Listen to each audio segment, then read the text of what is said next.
बढ़ते पारे ने लोगों की जिंदगी मुहाल कर रखी है।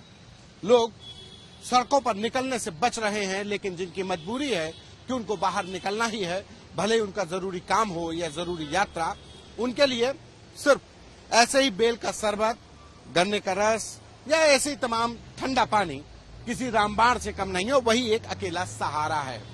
लोग मजबूरी में ही निकल रहे हैं। गर्मी तो बहुत हो रही है सर, जबरदस्त गर्म है, जबरदस्त गर्म है।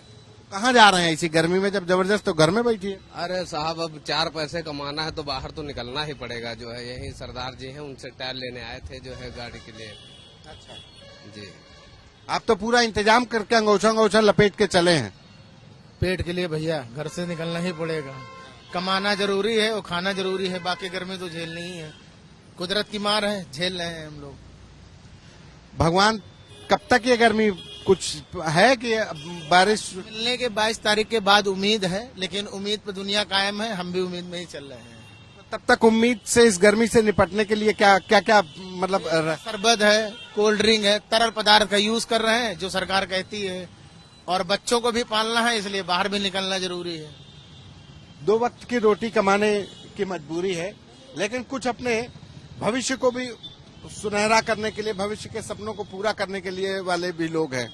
गर्मी तो बहुत पड़ रही है। जी सर, गर्मी तो हर साल दिन पर दिन बढ़ती जा रही है। जिस हिसाब से आप अगर ये पर्यावरण पे प्रदूषण बढ़ते हुए देख रहे हैं, इससे वैश्विक तापमान ही बढ़े। अभी हाल में जो आईपीसीसी की 6 रिपोर्ट आई है, उसमें बोला गया है कि जो हमने लक्ष्य निर्धारित किया था कि 2050 तक पूर्व औद्योगिक स्तर से 1.5 डिग्री तापमान तक इसको बनाए रखना है, लेकिन हाल की जो रिपोर्ट आई उसमें ये बात वर्णन किया गया कि हम 2030 तक ही उस आंकड़े को छू लेंगे। यदि हमारे जो नेतागण जैसे माननीय मोदी जी, हमारे भावी हमारे प्रधानमंत्री जी हैं, जो देश के लिए इतना सोच रहे हैं, इतना कार्य कर रहे हैं, इलेक्ट्रिक की तरफ आगे बढ़े, इलेक्ट्रिक साधन की तरफ आगे बढ़े, इसमें उन्हें चाहिए कि इस काम को और तेजी करें, क्योंकि सर हमारा भी एक भविष्य है। अगर हम उस भविष्य को बेहतर नहीं बना सकते तो हमारा वर्तमान निरर्थक साबित हो जाएगा। क्या बचने के लिए क्या करते हो? पढ़ाई वढ़ाई हो पा रही गर्मी की वजह से? कितना इफेक्ट आता है पढ़ाई, जो स्टडीज? सर, जहां हम ठंडी के समय 12 से 14 घंटे तक आसानी से पढ़ पाते थे, इस समय वो जो एफिशिएंसी वो 3 से 4 घंटे कम हो चुका है। जहां पर डिहाइड्रेशन हो रहा है, पढ़ने बैठ रहे हैं तो पसीने से शरीर भीग जा रहा है, जो पढ़ रहे हैं वो याद नहीं कर रहा है, क्योंकि बहुत ही क्रिटिकल कंडीशन इस समय चल रही है। तापमान बढ़ता हुआ तापमान हमारे लिए घातक सिद्ध होने की कगार पर है। जी, हमारा नाम प्रवीण सिंह यादव है। ये प्रवीण सिंह हैं, ये कंपटीशन की तैयारी कर रहे हैं, सिविल सर्विसेज की तैयारी कर रहे हैं, और ऐसे बच्चों के लिए भी ये मुश्किलें खड़ी कर रही है ये गर्मी, जिससे उनके जो स्टडीज है उसमें भी दिक्कत आ रही है। लेकिन इस गर्मी के मौसम में कुछ लोगों के लिए फायदे का भी सौदा है, क्योंकि जो लोग बेल या तमाम दुकानदार हैं, उनके लिए तो इस समय धंधा तो चौकस चल रहा होगा। हाँ सर, लगभग ठीक ही चल रहा है। गर्मी का माहौल है, अच्छा चल रहा है। तो क्या मना रहे हो कि गर्मी बढ़ ही रहे? नहीं, गर्मी बढ़ी ना रहे, गर्मी थोड़ा डाउन होना मांगता है, फिर भी कम होगी तो जनता को थोड़ा तकलीफें कम होगी।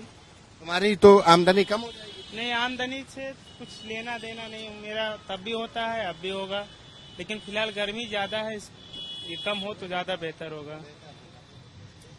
गर्मी कम हो, लोगों का जिंदगी में जो तमाम जरूरतें होती हैं, किसी को अपने काम के लिए बाहर निकलना है, किसी को दूसरे कामों के लिए, तो उनके लिए ये गर्मी का मौसम बेहद दुखदाई और कष्टकारी होता जा रहा है। ऐसे में सिर्फ उम्मीद उस ऊपर वाले से है कि एक फुहार होगी, बारिश होगी और कम से कम उनको राहत मिलेगी।